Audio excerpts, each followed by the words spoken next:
Welcome to the Berlin Drawing Room.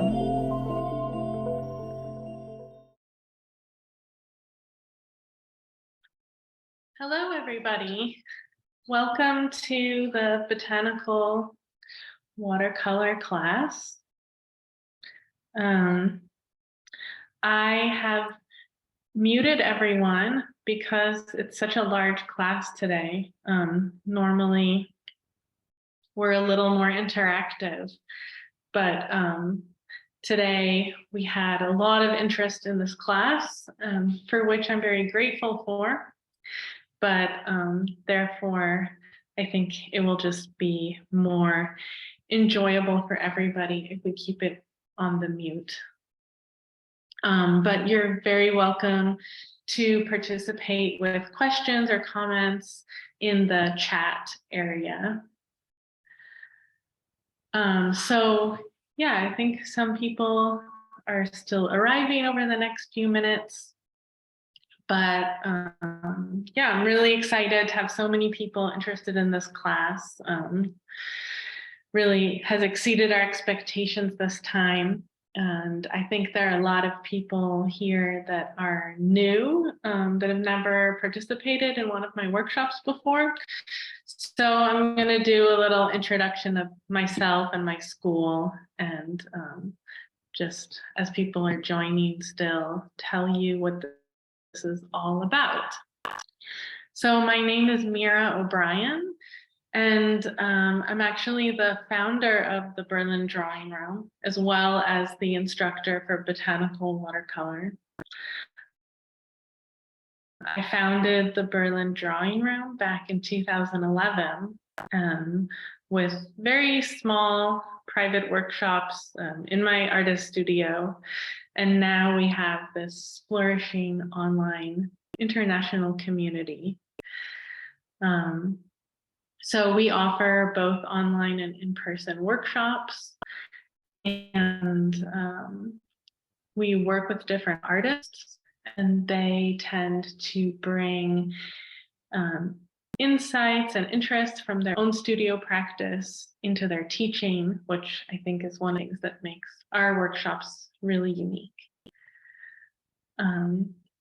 So a little bit more about me and how that relates to me personally. I'm an American artist based in Berlin, and I also have my own studio practice that's deeply connected to botanical watercolor. Oops. Somehow somebody shared their screen. Okay. Okay. So my own artistic practice is very connected to botanical watercolor, although that's not necessarily the only thing I do as an artist. And I'm also really interested in the history of naturalists who were both artists and scientists. And that's something that I incorporate into my teaching a lot as well. So we talk a bit about the plants themselves, the watercolor technique, and then also the history of naturalists and botanical illustration. I'm actually from California originally, and the landscape around me has always been one of my major sources of inspiration. So when I moved to Berlin, and in particular to the city center, I really had to change my focus, the scale of my focus, to look at much, much smaller instances of nature around me, because I didn't have these big views I was used to before. And that's kind of how I got interested in the botanical subject matter, just using it as this way to zoom in and to find incredible details, even in the most mundane specimens. During the first lockdown in Berlin, I got really interested in all the weeds growing in our neighborhood, and in particular at the playgrounds, and because that was, yeah, all I had access to at that time. And that just led me down a whole other rabbit hole and really enhanced my appreciation for botanical illustration, because I found out that all of these weeds also had medicinal uses, both historically and even now. In Germany, that's very popular. And all these plants that I'd thought of as weeds, they had like these hidden superpowers. So I talk about this now, not just as a cute anecdote, but for me, this was like a real shift in perspective. And I think that's what art and botanical watercolor in particular is all about, is, you know, shifting our perspective so that we can become aware of these small moments of wonder that are hiding right in plain sight. And in addition to that, not just observing our specimens, but actually building a relationship with plants. So that's like where I'm coming from, what really motivates me to not only want to make botanical paintings, but actually the practice of teaching and just interacting with all of you, and what being part of your journey is really exciting for me. You know, I think it's important, especially if you are a beginner, but I think on every step of the journey, to remember that the process is so much more than just ending up with a pretty painting of a flower. It's really like this exploratory journey. So I want, oh, look, we're almost at 200 people. This is like, for those of you that are new, you're like, yeah, online class, lots of people, of course, but like this has never happened to us before. So thank you everyone again for being here. It's really cool for us. We usually have like, I don't know, maybe 50 people, or anyway. So a couple more logistical things before we get to the painting. So if you're here now, you're already on our mailing list. So that is good. And you'll get a lot of more information about like what we do and what our offers are. So I don't need to tell you everything now. You'll be getting a follow-up email after this that also tells like other ways you can get involved with Berlin Drawing Room. And we are lucky to have our program coordinator, Karina, joining us today. So she's here, and she will be able to answer any questions you have in the chat box during the class. And of course, afterwards, via the contact form on our website, or just hit reply to any email from us. And we also wanted to let you know that as a kind of celebration of just all the excitement around people were interested, we want to give you a kind of welcome gift. So we're offering a 20% discount on all of our online botanical watercolor workshops, including our video course. And you're going to get the discount code for that in an email at the end of this class. And yeah, Karina can also post some of the details already into the chat box, just so that you can see it in more than one place. And yeah, one last thing, thank you everyone that helped to spread the word about this. We actually had around 16,000 people responding to our Facebook event, which is just bizarre for me. I mean, we're just a totally independent organization run by artists, and we don't really do any advertising. We just rely on word of mouth. So this like took us by surprise, and we wanted to increase our capacity so that everyone who was interested, or at least like most of you who are interested, would have the possibility to join. So we had to scale up some of the different subscriptions and softwares and all the things that make these free classes possible. We had to scale everything up really quickly, and there were some costs involved with that. So we just decided to include a little tip jar just in case people wanted to help contribute towards the additional costs for accommodating a larger group today. And again, that in the chat, and it will also be the information about that, the links and everything you need will be included in the follow-up email that you will receive at the end of this class.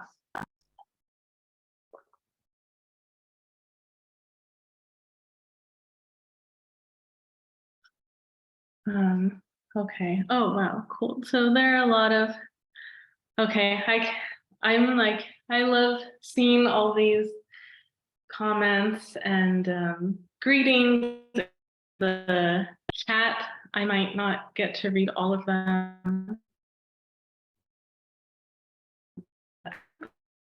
because I want to give my full attention to teaching. But yeah, I will definitely read every single comment and question. And yeah, if you have questions, then Karina is going to just jump in and respond for me. Ooh, it's weird having you all on mute. We talk to each other and interact a lot during my usual classes, but I think it would just be chaos today, so all good. I hope you can join me again for a future, more intimate class, and we can have a more mutual exchange. I would really like that. So I am going to now, we're gonna go ahead with the painting already. Again, if you have questions about anything, just put it into the chat. Karina, can you put one more time the link to the reference image that we're using today? So we've uploaded the reference photograph of the primrose flower into the blog post. So it's here right now in the chat, just posted by Karina. If you haven't seen it already, it's also linked in the email that included the Zoom meeting link. So you can look at that image. I'm going to be painting, so we can all paint from the same image. Of course, it's great to also be able to paint from live specimens. We sometimes do that as well. Even during the online classes, sometimes we'll just all agree. The class, everyone's gonna get like a pumpkin, and we're gonna paint our individual pumpkins all together. But for this, we're keeping it as simple as possible. We're all gonna paint from the same image. So I hope you can see it on the blog post. I'm gonna be painting the 3 flowers in the center of, I think it's the second image. I'm doing a more zoomed in view. So I think you can see the drawing there. Oh, somebody says they can't hear. Is that... Karina, can you hear me? Can you give me a thumbs up or down? Okay, all right, then maybe it's just one person. Sorry about that. Okay, cool. So I'm gonna switch now to my desk view, which is this is the view that I have actually most of the time. it might be a little bit hard to see what I have on the paper right now because it's only a very, very light pencil drawing. Karina has put a darker version of this drawing in the blog post. So if you can't see my pencil drawing, you should be able to see it in the blog post. But once I start painting, it's going to be easier to see.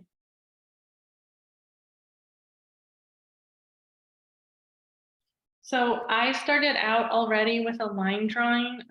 I know some other people might need a little bit more time to complete their line drawing, but I decided to start out with the drawing in place and also have a drawing that you can copy from the blog post if you need a little bit of help with that, because I am talking so much in the beginning of the workshop and I didn't want to lose too much time. But what I would recommend, I'll put my hand here for scale. So I've drawn my primroses using an HB pencil, and I've drawn them a little bit larger than life size. And this is going to help me to get into some of the detail. I've made my drawing only using outlines, so there's not any texture or shading or anything like that, because we don't really want the drawing to be prominent when we start to paint. So it can be very light. I recommend blocking in a good amount of detail, especially in the center of the flowers.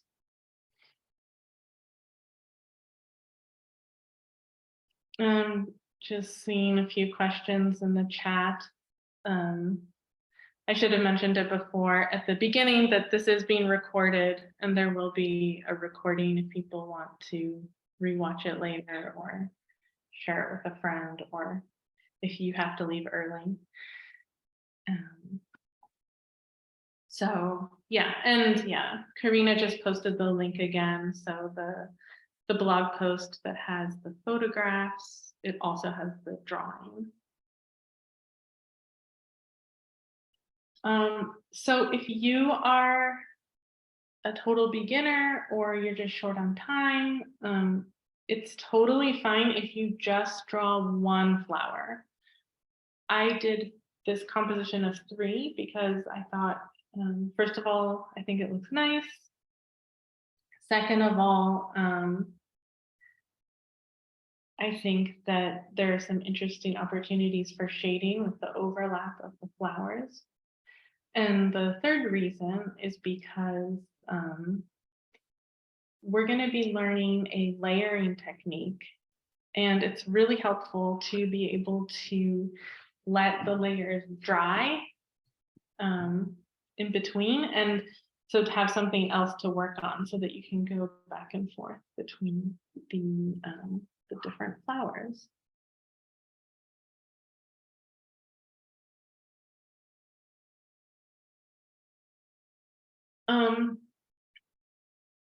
I didn't know like what types of watercolors people would have. You know, we're joining from all over the world and people may have more or less supplies. So I decided to also keep the palette for today really simple. So I am going to be working from a primary palette today. So this is cobalt blue. This is a pigment, the brand Schminke, they actually call it pure yellow, but it's basically, I think it's like a little bit more cool than warm, but it's supposed to be a neutral yellow. And then using quinacridone magenta here, but any kind of like magenta, rose, anything along those lines will work. If you don't have a magenta pigment, then you could also use alizarin crimson, but this is just going to give you like an overall darker painting. So you might not be able to get like some of the really pale pinks if you're using an alizarin crimson, but I think it's fine. Like for today, you can still participate with whatever you have. And I think it's going to turn out just fine. And if you decide you want to try it again with the exact pigments that I used, you can always refer to the recording. Okay, so I would recommend before you start painting to just take one more look at your drawing. Oh, yeah, Karina, did you catch the pigments that I used? Can you put those in the chat? That would be really good. I can just say it one more time. It's pure yellow, or lemon yellow would also be okay. Cobalt blue. If you don't have cobalt blue, you can use ultramarine blue. That's closer than phthalo to Julie. And then this is, I don't know if you can spell this, Karina, quinacridone magenta. If people have that, they'll know what that is. If you don't have that, yeah, then you might be confused, but it's okay. You can just write magenta, Karina. Magenta or rose.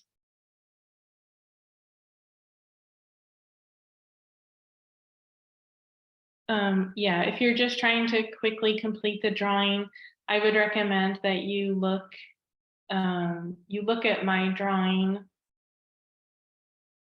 my line drawing on the blog, and then you can just try to copy that and just focus on one flower instead of doing all three. I think it should be pretty quick.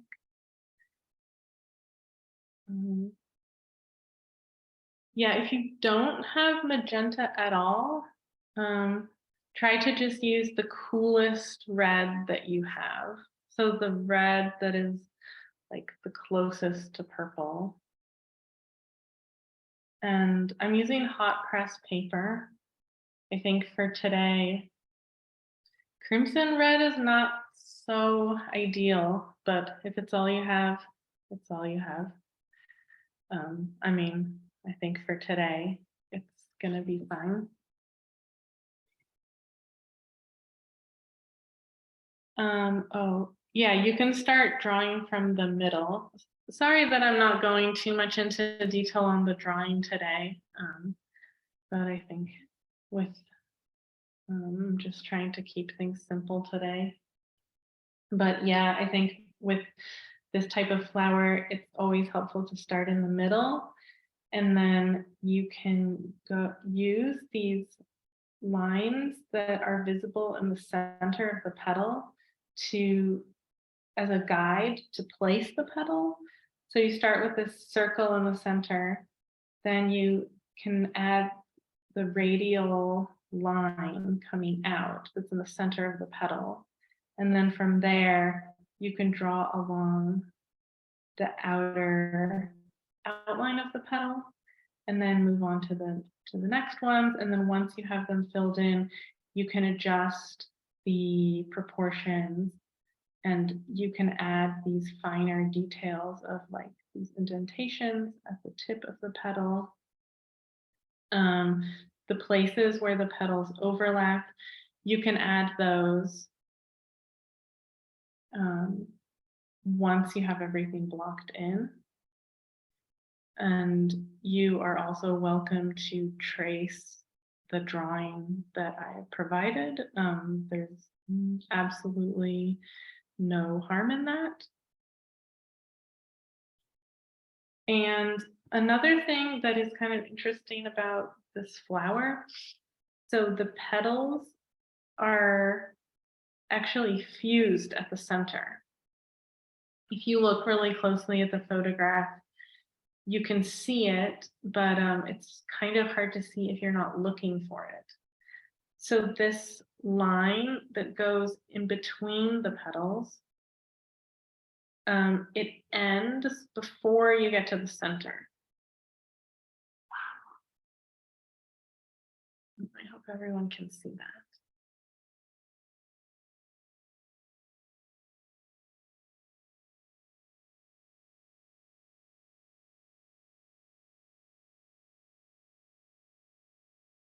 I am using a number 4 round sable brush. Any like small round brush should work for today. I have a couple other brushes on standby, but I think it's probably pretty much possible for me to do this whole painting with this one brush.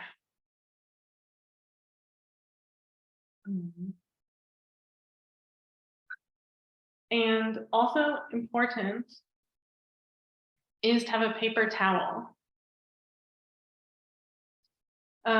This is not just for cleaning up mistakes, but we're going to be using the paper towel as a way to control the amount of water on our brush, which is really important for this technique. So I always just keep the paper towel right here, so I have ready access to it.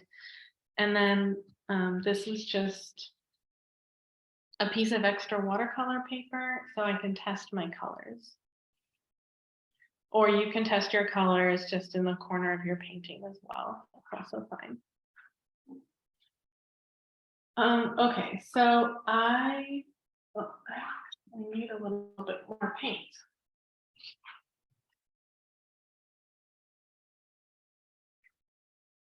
This is the quinacridone magenta, in case people were curious.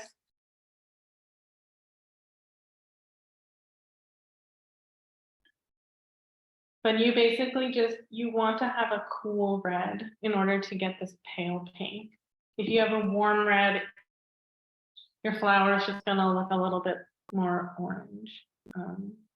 Which, like, yeah, you can still learn the techniques we're gonna use today. But it won't look as realistic. Okay, so I am going to start by creating a purple with the cobalt blue and the magenta. And this is going to be my shadow layer. So it's easy for this purple violet color to get quite dark. This is like way too dark. So this to actually be very diluted. I'm gonna make it just a little bit pinker too. So I'm gonna need to add a lot of water here to make this color very transparent, because we always want to start at the beginning with very transparent layers. Layering, the process of building up a painting through layering, it only really works if the layers are transparent. If the layers are opaque, then you lose the effect of the layering. So I just want to have like a very light sort of pinkish violet. And since I've been mixing the paint, I'm just going to dry off my brush a little bit on the paper towel. And I'm just going to put the very tip of my brush into the paint so that I don't want to have it totally loaded up. We're not really going to be working with like big washes. Okay. And then I'm just going to look for areas that have shadow in them. So a lot of times that's going to be like where the petals overlap. And I'm just going to very transparently just block in the shadows. And the thing is with watercolor, you can always get darker, but you can't really go lighter because with watercolor, the white of the paper is your light source. That's one of the very unique, it's one of the challenging things about watercolor, but it's also one of the things that gives it its beauty. So I did these areas of overlap, but I can also start to add in these lines and the petals at the same time. And for this, I'm just using the very tip of my brush. Yeah, let's see if I can just, I have my sort of test painting here as well. All right, I can show you guys that. This is more or less how it will look at the end. I just didn't want it to be too distracting, but I'll hold this up for a minute so you can see what I mean. So these lines here, I'm just using the very, very tip of my brush. Sorry, I can't really like paint that well while I'm holding up the paper, but hopefully you can kind of see. I can do it for a little while. A little awkward though. So I'm just using the tip of my brush very lightly to create these lines in the petals. And these are going to get more blended later on. So I'm just doing them freehand. I don't recommend that you draw them first. I recommend that you just, if you have a good sable brush, this will be easy. If you don't have a good tip on your brush, it's going to be harder. And that is another thing about watercolor, is that the quality of your equipment is just makes a huge difference to the experience.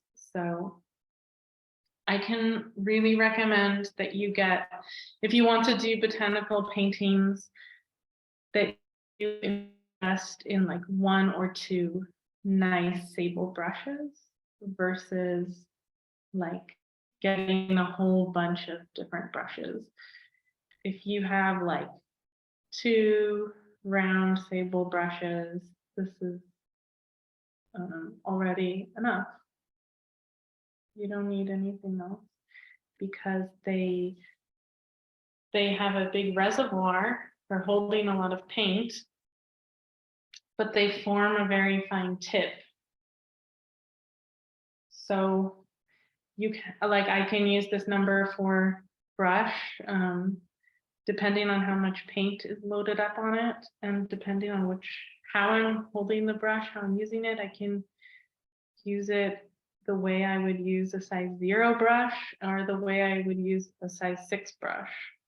Very versatile.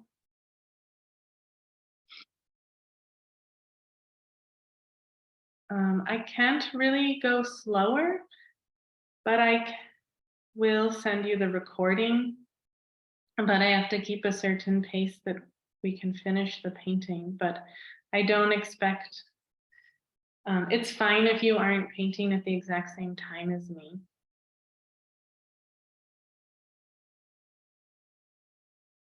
I think it's helpful to see what I'm doing, and then you can do it either at the same time or you can also do it after. So I like to try to stay like 1 step ahead of what you're doing so that you're able to anticipate the next step. But don't feel like pressured by my pace. I'm just responding to someone in the chat.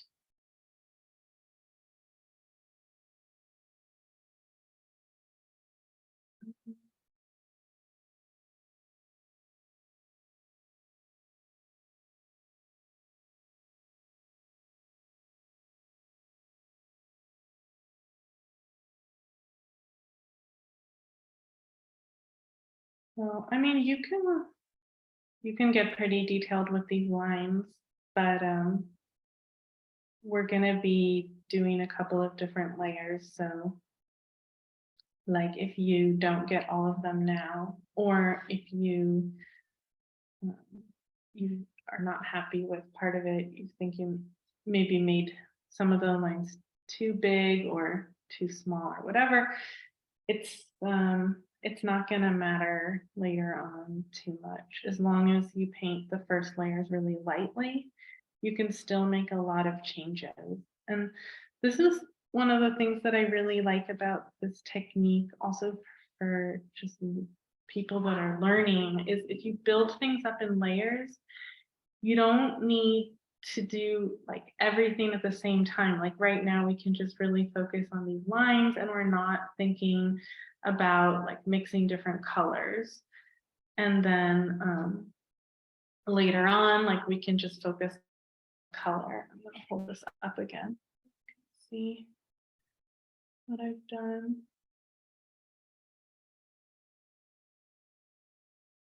And just keep in mind that the screen, the computer screens usually create a higher level of contrast.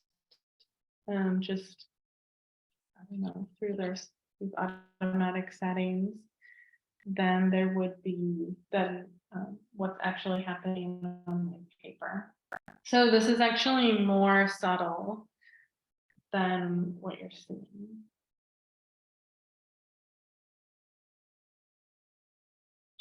But yeah, what I was saying about the layering is that it just, I think it takes a bit of the pressure away of like not having to focus on too many things at the same time. Or like not knowing where to start, you know, we can just focus on one layer at a time.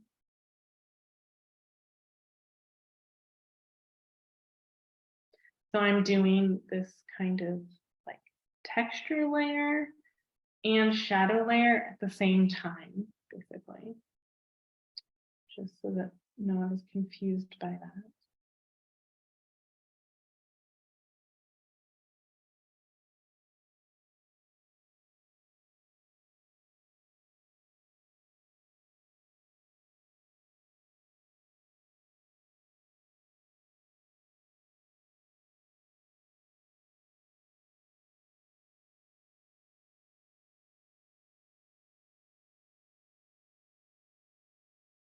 If you're interested in like really going deep into the technique, like learning like how to know which layers to work on first and like the color theory behind it, I go into a lot of details on those subjects in my video course.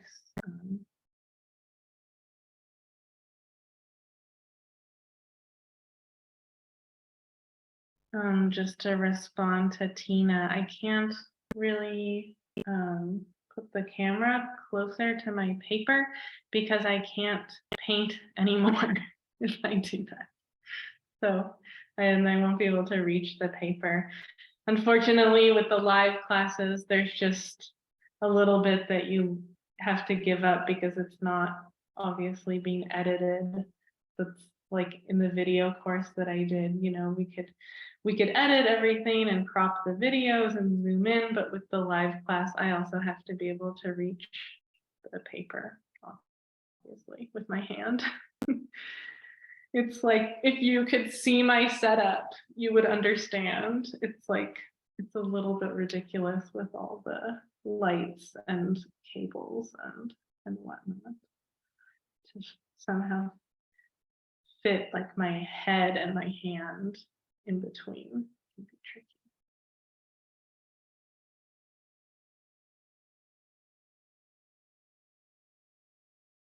Yeah, if you want like zoom in details and crisp focus, perfect sound, I can highly recommend the video course because we worked really hard on it.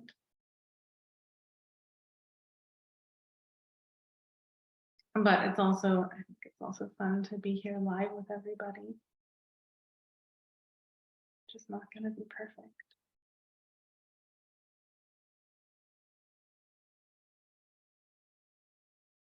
So yeah, this is the reason, again, I have 3 flowers. So while I'm working on this last flower, the other ones are drying, so that when I'm ready for the next layer, I'll go back to the first flower.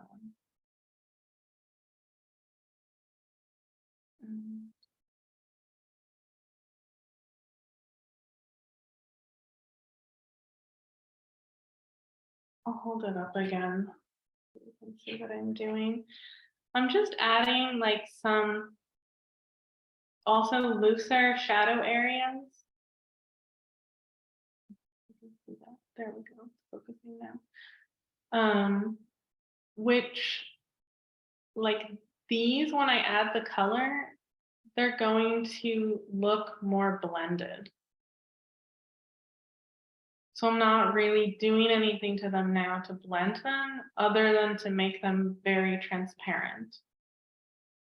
Again, it looks a lot darker on the screen. It's just always like that.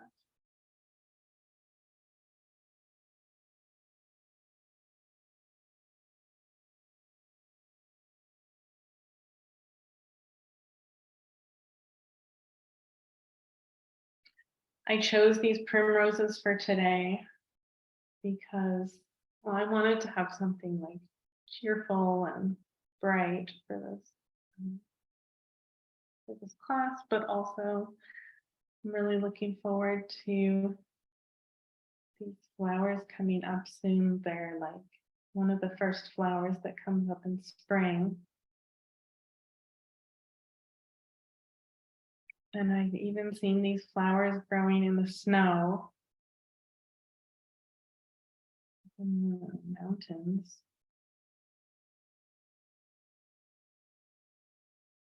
And yeah, this is even a plant that's been used medicinally, as a matter of fact. And it happens to also be edible. I haven't actually, I'm not necessarily recommending that, but I think it's just interesting.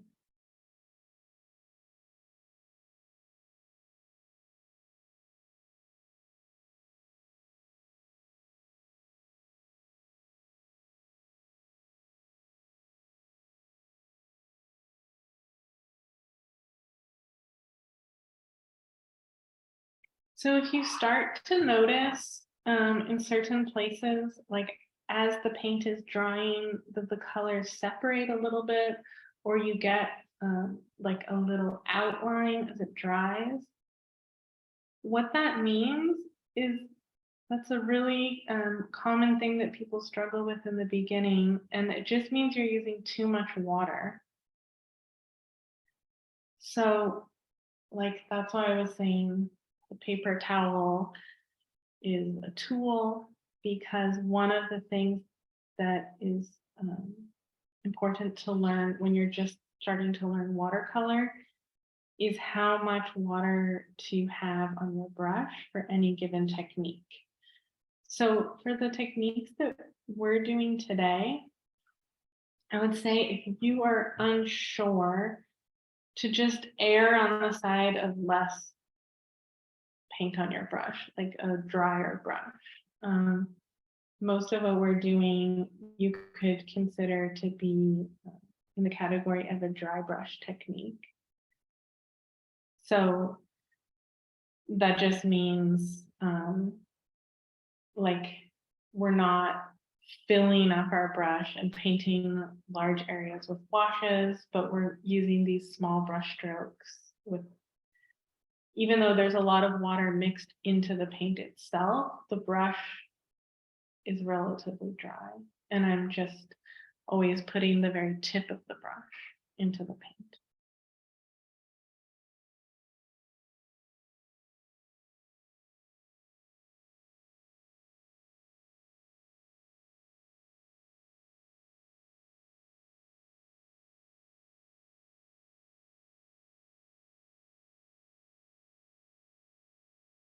So you want to make sure that these lines are following the contours of the petals.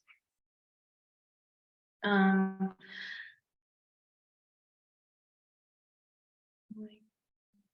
I didn't do a good job.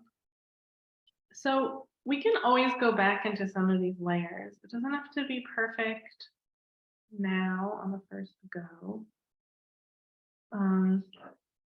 If you see any areas with the shadow that you think now that you've added the lines like that need to be darker, you could go ahead and do that now, like maybe some of these areas of overlap, just to make that stand out a little more, because that's what's going to give the painting a little bit of three-dimensionality.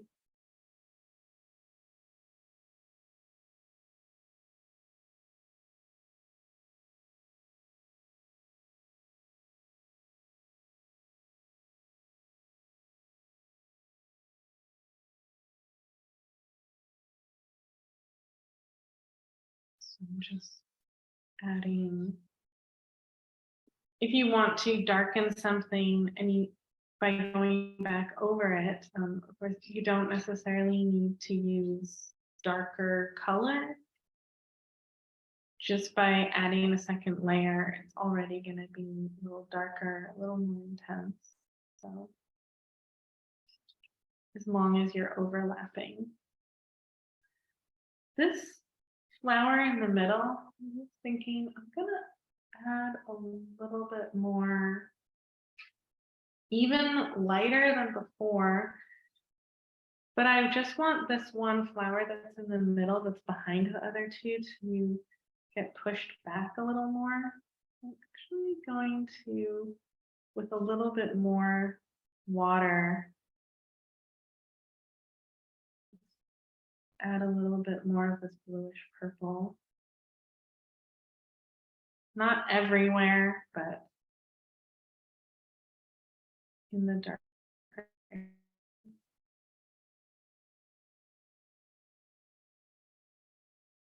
I just want to have that effect that it's in the background. So I'll hold it up.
Sorry, I'm just adjusting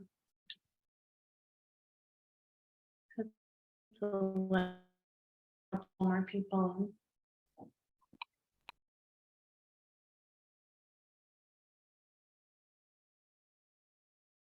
Okay, so once that's dry, I think before I go too much further on the pink petals, I just want to block in a bit of the yellow so that I don't encroach upon that when I do the pink.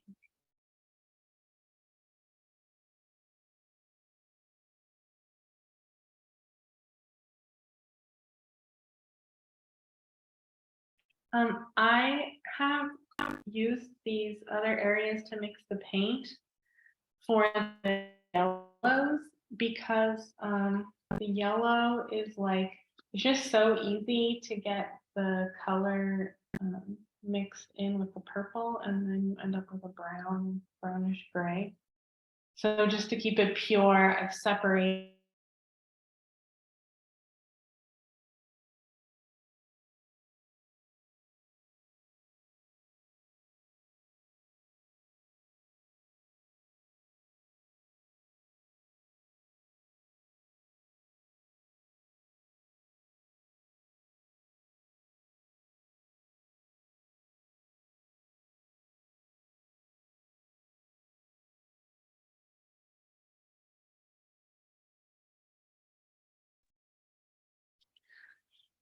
Sorry, I lost the connection for a minute. I need to spotlight my desk view again. Or Karina, is my desk view still spotlighted?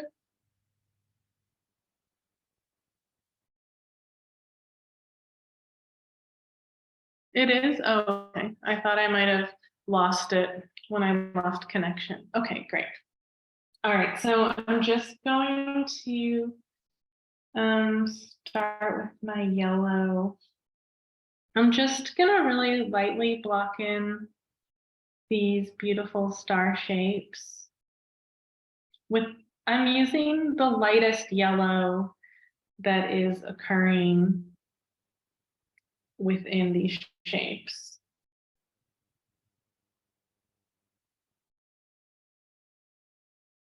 The orange and lime green, I'll add them later.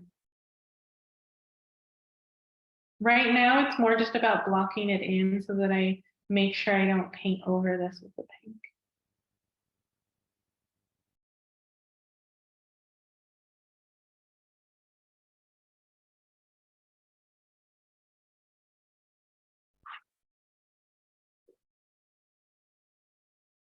Oh,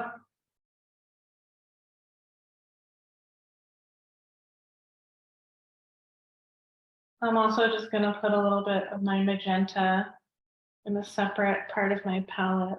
I don't think you can see it, but I'm just to keep it from being too purple.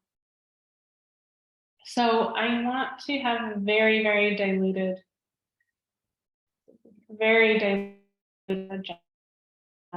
Again, like there's no pressure to get this, to make this dark right away. It's a light flower anyway. So starting out very light. And when I do this layer, anything that reads to me as white or as a highlight,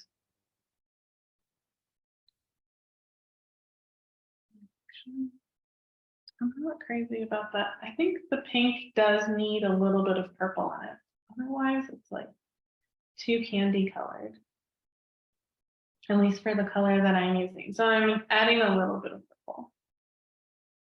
So anything that reads as white or as a highlight, you can avoid in this layer.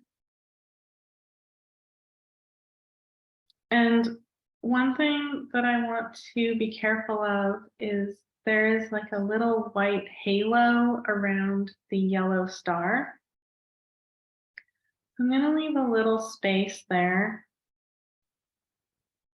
And I'm painting directly over where there are the lines. So I'm going to hold this up again.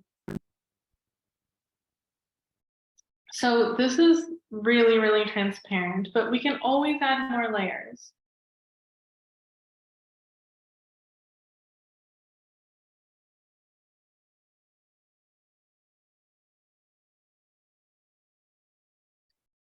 What's really important with the layering process is that you make sure that your layers overlap. So please do not paint around the areas that you've already added the shadow color to. Make sure you paint on top of what you already have.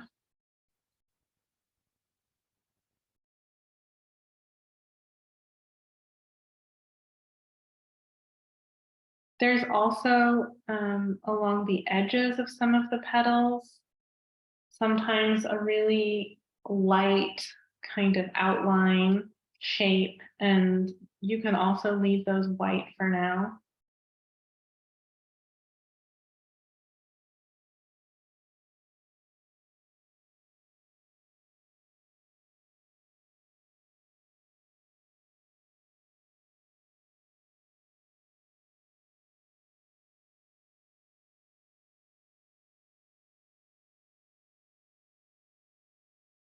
I can go a little darker on this middle flower because it is a little darker.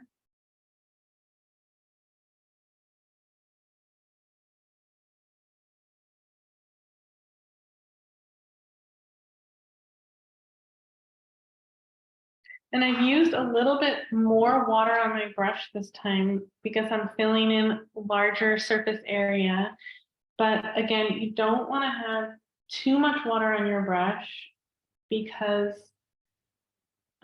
if you end up with like a puddle, that's going to leave an uneven surface when it dries. You'll end up with something called a bloom. And not a blossom, but a bloom. That's not what we want. It can be good for some things, useful for some things, but we don't want that competing texture here. So I'll hold this up again when I'm done with this petal because I want you to understand that I'm not filling in the flowers completely solid. So like around the edges in some places, I've left a little bit of white, especially a moment like this where the petals are overlapping.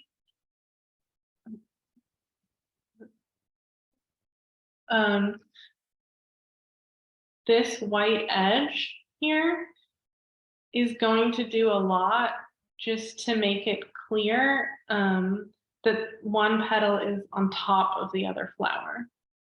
I've also done that here. So even though that might not be something that is so obvious to you in the photo, that's like a little trick to make these overlapping shapes much more visible and apparent.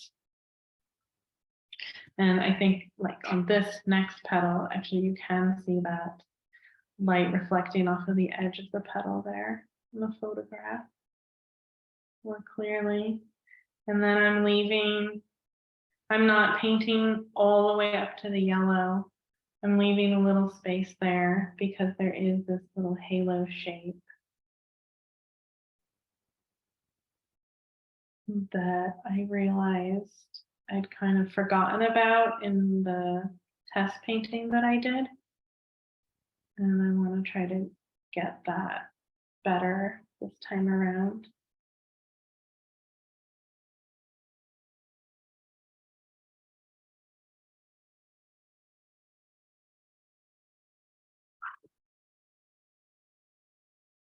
Sometimes with watercolor, the painting also looks better like before it's finished.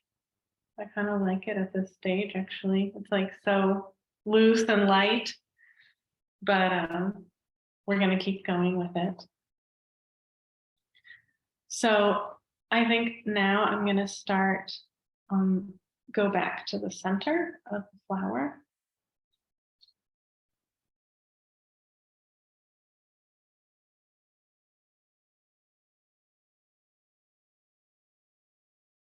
So I'm going to mix a little bit of orange, just using the magenta and the yellow that I have.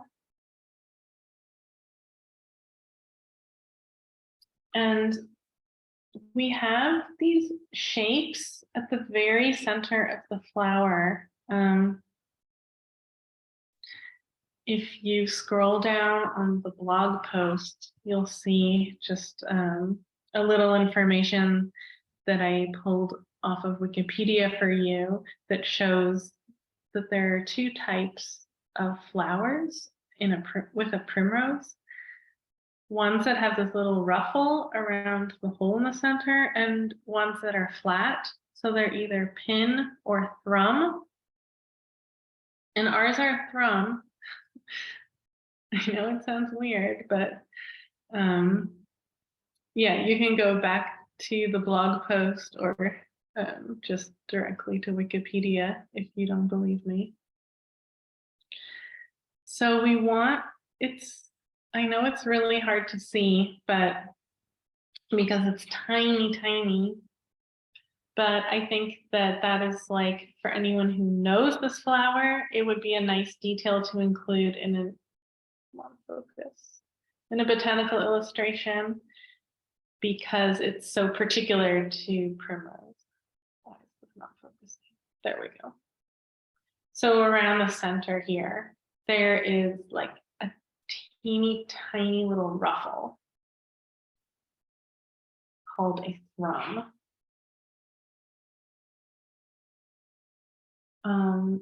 So I also want to make that visible. Actually, you know what? Before I do the orange, I think I'm just gonna take a really small brush and go in with a little bit of the purple actually, and just define the edge of the thrum. If you like can't even see this and you think I'm crazy, it's also like, you know, each person's painting is their interpretation, right? So if you can't see the thrum, if it's too tiny, or you can't zoom in enough on the photo, you know, just do a painting of what you can see. That's totally legitimate. That's totally fine. But I really love idiosyncratic details like this when it comes to the plants. So for me, I just, even though it's so tiny, I do want to try to get this in there. And like maybe now that I know it's there, I'm even like focusing on it more. Maybe I'm going to make it more visible than how it even actually is, because that's my prerogative as the artist of this painting. There's also a tiny, tiny circle in the center of the flower that is this lime green.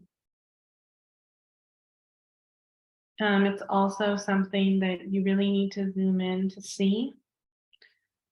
But again, I really appreciate details like this, and so I'm going to take the time to just block them in right now.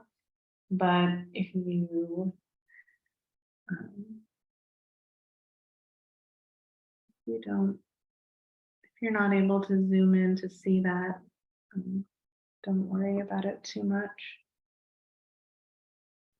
It's not a test, right?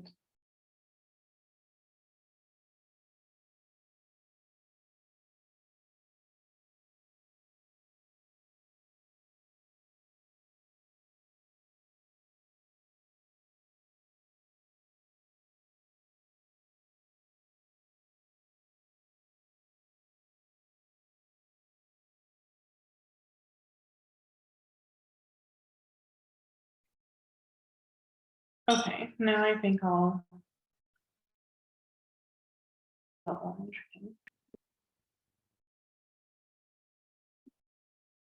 So I'm going to do now a little bit of the orange, orange lines inside of the star shapes.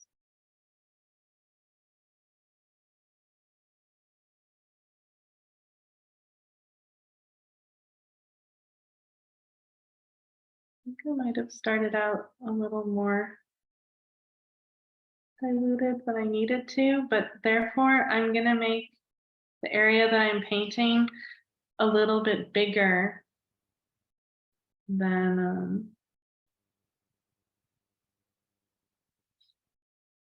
than just that line, because there is this sort of lighter orange area around that line. So I'm actually going to paint this thicker, and then I'll put a darker orange line in the center of that shape. Here, I'll hold it up if it's hard to understand what I'm saying. So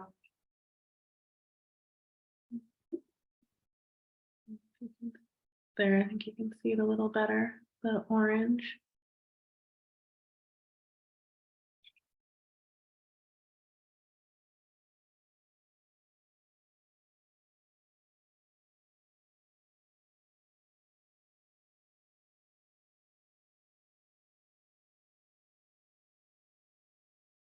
The paint I used to make the orange is just the magenta and the yellow. So I'm really only sticking to those 3 colors for the whole painting.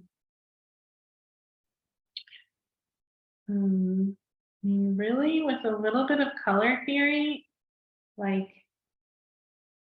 you can paint most things using this primary palette, which is like so convenient.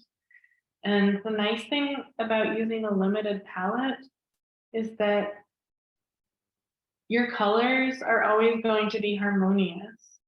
If you start right away introducing like a lot of different pigments into your paintings, you run the risk of having a kind of clashing color world. Like you could end up with colors that don't really look natural together, that don't really look like they're coming from the same color world.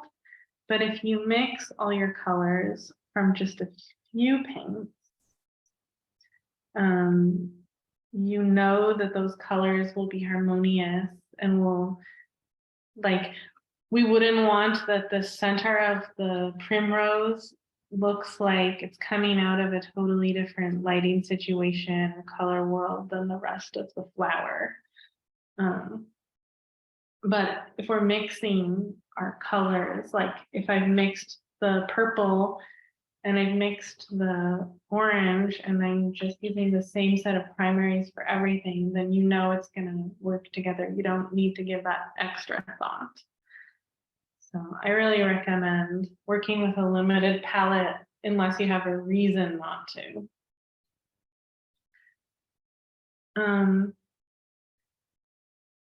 Right, so this lime green, again, it's just the same yellow with a little bit of the cobalt blue this time. I'm going to use this in the center of the flower. Give me a little more blue in there.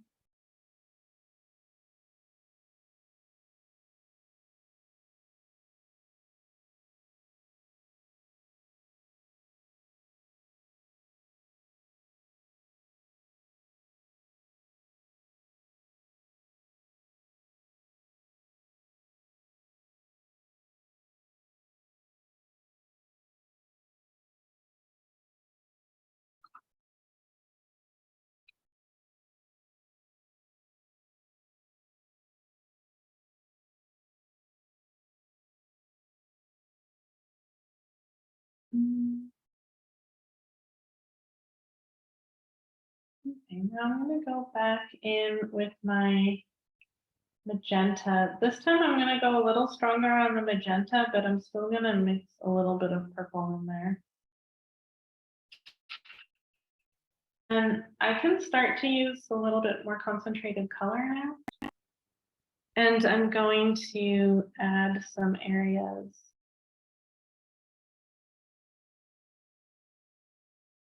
where there's stronger color, and I want to have a little bit more contrast.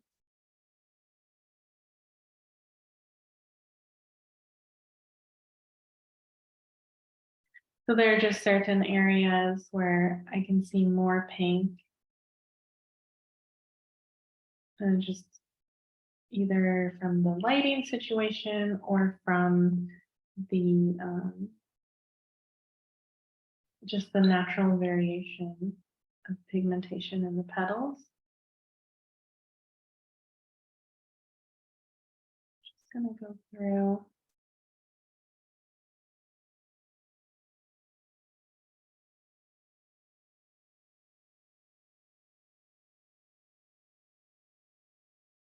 If I do notice that something is darker than I want, I can just go back with a damp, clean brush and blend the edge with a little water.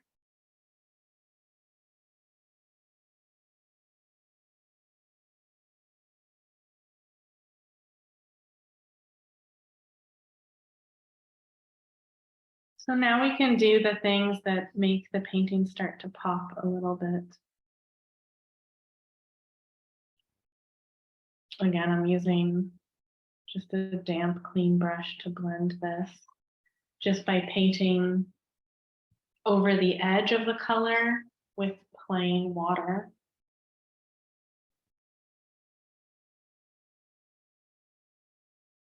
I can hold it up, try to hold it up while I do that one time. So I'm cleaning my brush. Now I'm wiping it on the paper towel so that it's damp, and then I'm just painting over this edge. And it just blends it. That's a pretty useful watercolor technique for blending. But you might recall, like, I did not do any blending in my first layer because it just, like, when I started to do the shadows in the beginning, I didn't do any blending at the edges then because it wasn't necessary. It just gets blended through the layering. But now, because I won't be adding too many more layers because these petals are so light, I want to keep them fresh. In that case, it's a good idea to do just a little bit of blending.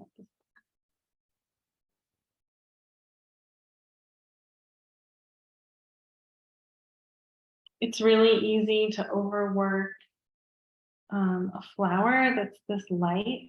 So we have to be a little bit careful that we don't do too much.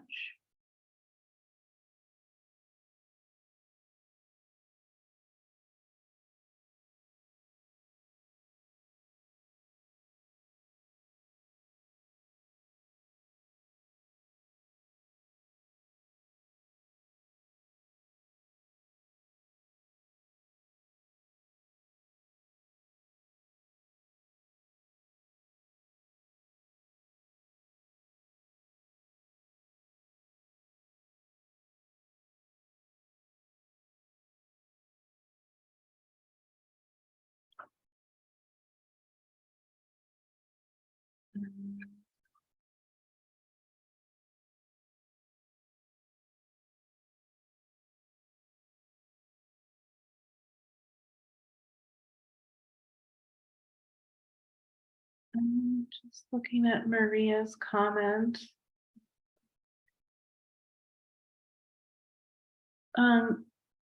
Yeah, I think that should work, Maria. But yeah, you can always go back and forth between the different layers. So it's not usually a problem. Like if you want to rework the shadow layer, it doesn't have to be in order.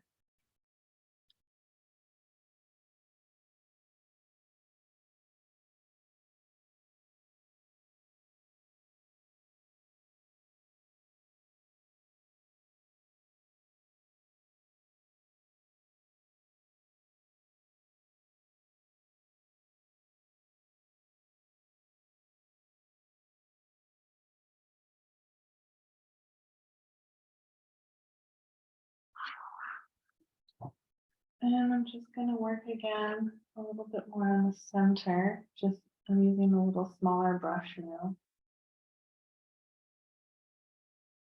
I'm going to add a little bit more of this green.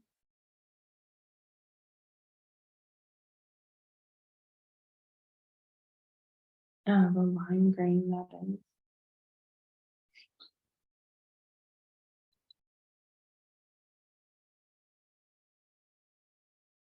A little bit more of the yellow. Just gonna, to make the yellow warmer, I'm just gonna add a little bit of the orange to it to make it more like golden.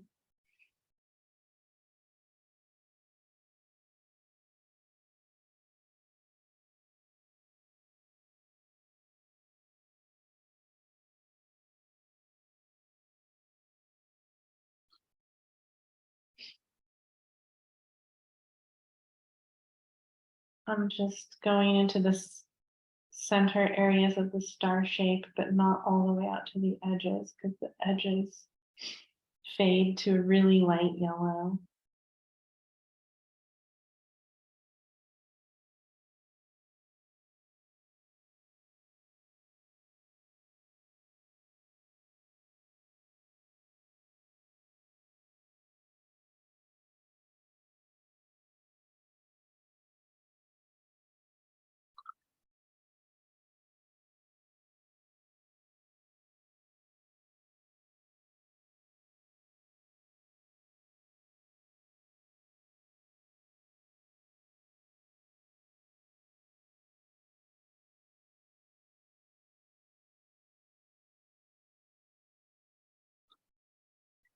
For people that are signing off already, I'll just mention one more time, a little reminder that we have the tip jar.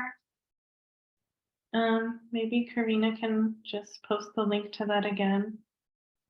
And again, like the purpose of that is just to cover our costs so that we can keep offering these types of free taster classes for people that want to try out our format and want to try out botanical watercolor without like any pressure at all. So we're about 200 people. So I guess if everyone leaves like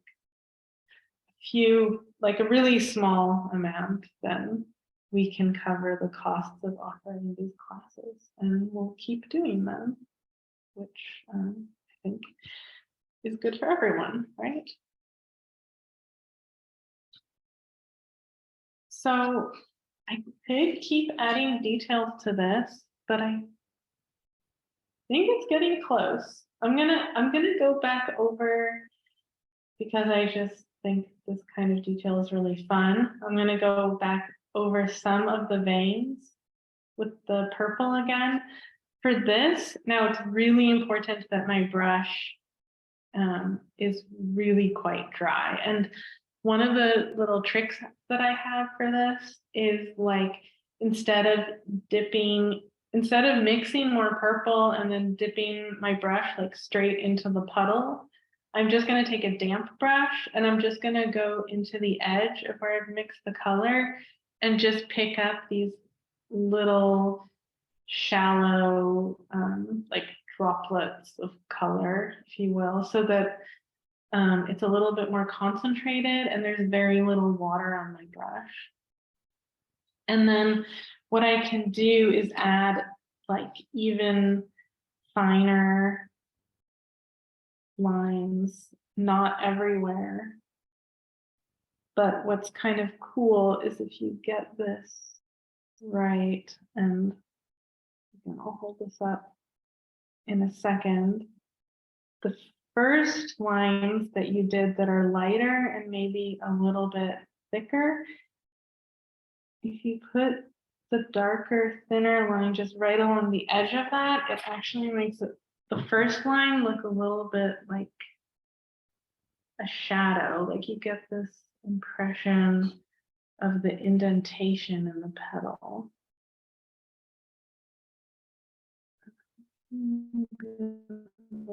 Let's see what I mean. Just give you more, and then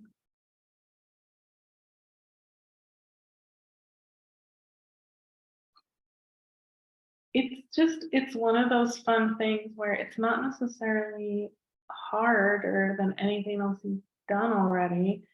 It's just the way that the layers accumulate. It makes it look like you have more detail. So.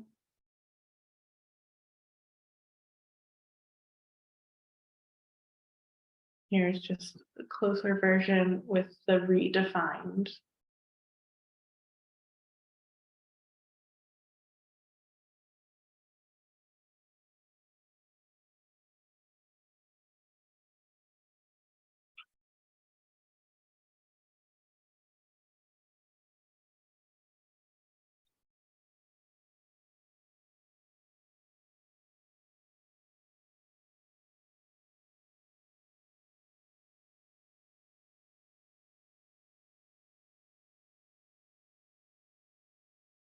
this flower on the left is kind of the lightest, so I might not go over the veins too much.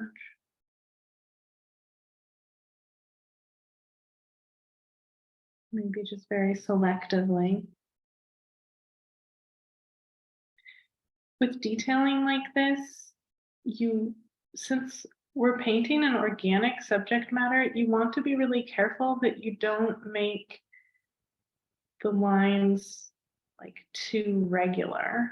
Otherwise, it won't look organic. You want to make sure that that it doesn't become like a regular pattern.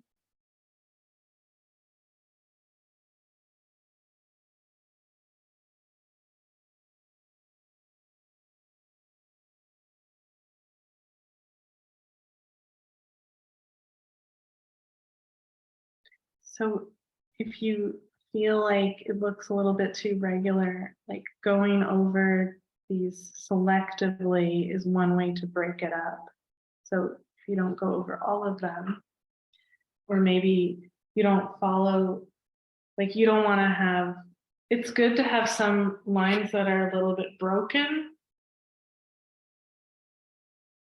Like here, for example, it just makes it look more organic than having like one solid line that starts at the top and goes all the way to the center.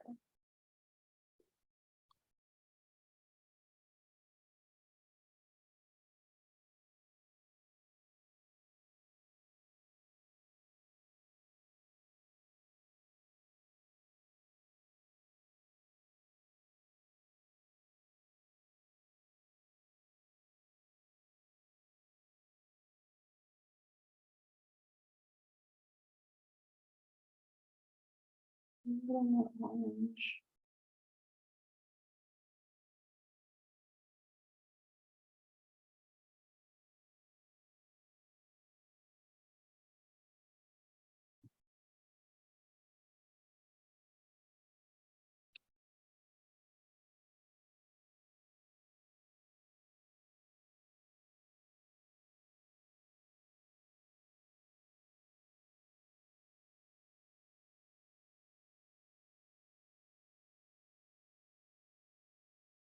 In some places, I left the edges. I left a little bit of white, and I wanted to leave that until the very end. But now, like if you left some areas white, you could think about if you want to go over those areas and add a little more color.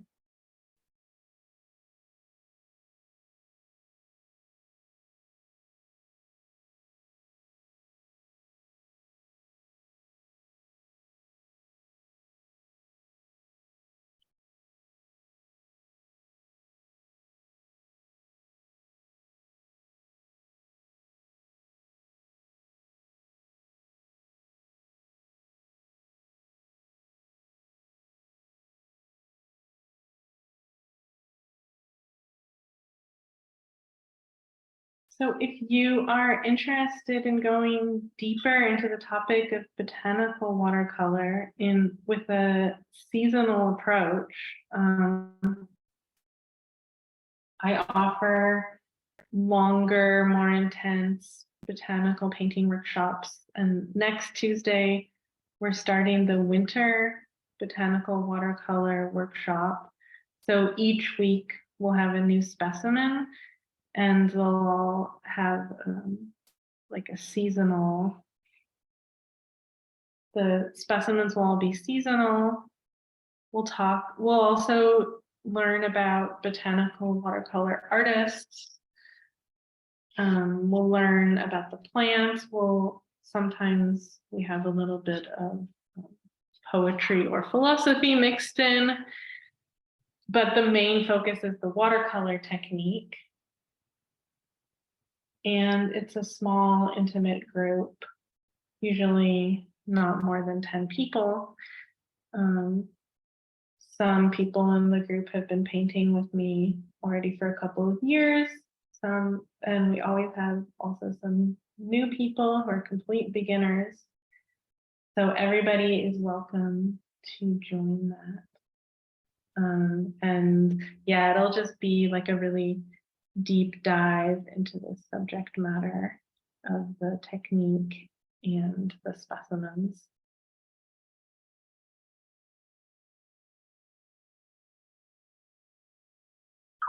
Just adding a little bit more magenta accent here.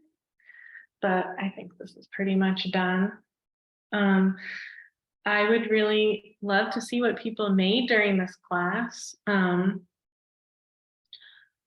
What do you think, Karina? Is it possible to, like, for people to tag us in their if people post to Instagram and tag us, then we can share all the work people made in our stories. And then everybody could see it. I think that would also be visible on Facebook. So, oh, somebody was just asking about the tip jar. If you go to the link, it uses PayPal, but it's accepting credit cards and debit cards and PayPal. So I think there are several. It's the first time I've used this.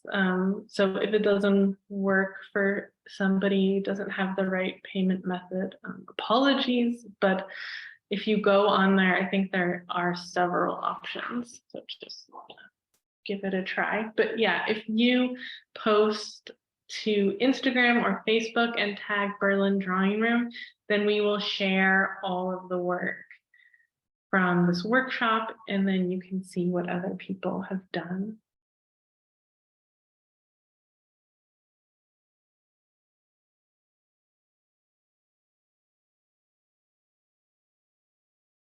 So yeah, in the winter course, each week we'll have a different specimen, and we will learn different techniques like for texture and layering and color mixing. And we also have a system for people uploading their finished paintings, and then I can give really detailed feedback on each individual painting during the longer term workshops. So people see a lot of improvement in their technique during those courses.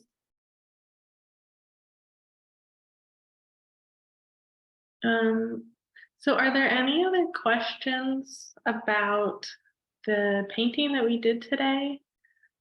I guess now that I'm mostly done talking, I guess I could unmute people if I can even figure out how to do that. How did I even get to that?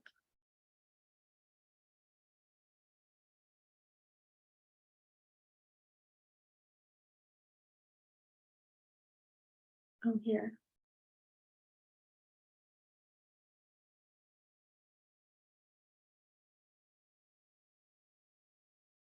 Okay, so if anybody wants to unmute themselves and say something,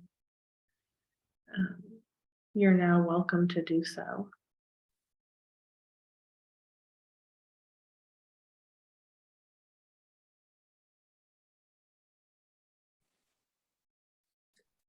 Thank you. Would you hold up your finished piece a little closer for us, please? Yes, of course.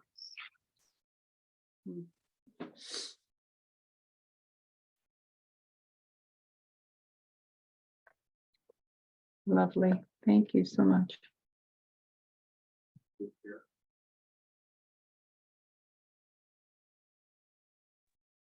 Did you at any point outline the petals with your watercolor, or is it just the pencil we see?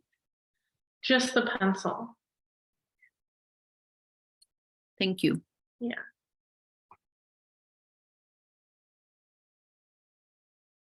And would you normally have the pencil marks in your finished botanical illustration, or you would erase it or finish it with fine line?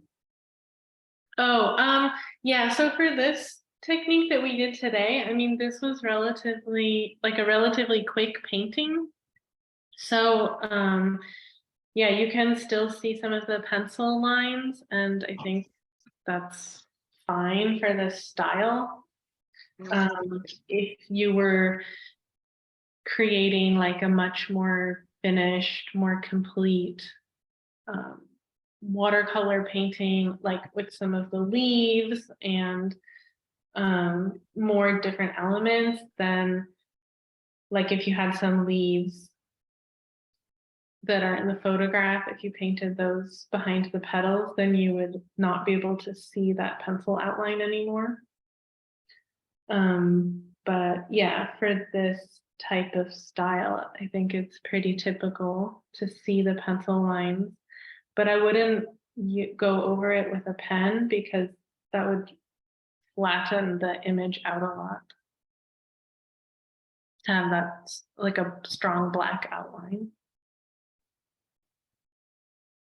Thank you. And for the seasonal botanical illustration, when you have a live class, do you give comments on a progression or only on the final painting? Oh, I mean, yeah, people can also ask questions at any time. I mean, we're just a small group, and it's the same group of people. It takes place over 6 weeks. So it's the same group of people for 6 weeks, and there's a lot of time for like individual exchange and asking questions. I just mentioned about, well, either finished work or in progress, that you can upload it because there's a certain level of detail that is a lot more clear it versus holding it up to the camera on the computer. So we do both, but to get like that high resolution, it's also helpful for people to upload their work like in between the classes, and then we leave a lot of comments on each other's work as well and ask questions and give feedback. And oh yeah, people are also asking like if they practice, are they going to get better? And yeah, definitely this is the case, because I had the pleasure to work with some students over a long period of time, and they definitely all improved. And yeah, I think with watercolor, there's a pretty steep learning curve in the beginning because of what I said about like knowing how much water to use for any given technique, like getting a feeling for how much water to have on your brush.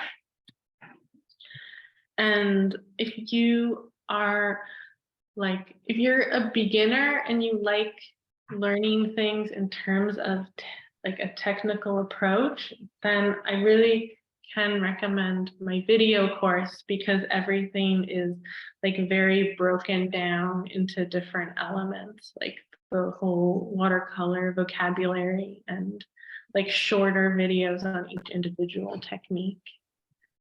But yeah, and there are a lot of other resources out there as well. If you found this class, I'm sure that you know that.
Okay, I think if people are just in the groove of finishing their paintings and there are no other comments or questions, we can slowly wrap up the class. We're slightly ahead of schedule, but I think that's also fine. I do have one question. Yeah. What would you recommend for learning how to draw the original picture better? Oh, I think for learning how to draw, the best thing to do is to get like a real specimen in front of you. I think it's quite tricky to learn how to draw from a photograph. So if you really want to like improve at drawing, then I would really recommend drawing from life. Okay. Thank you. Yeah. Let the plants be your teachers.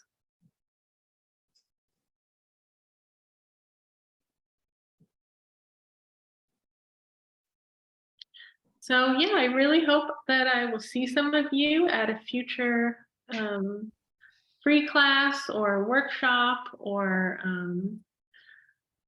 posting your work to our social media. It would be my pleasure to see your paintings. If it's something that you don't want to share publicly, you can always send it to us by email as well. And yeah, thank you so much. It was such a great turnout tonight. It was so wonderful to have so many people from around the world.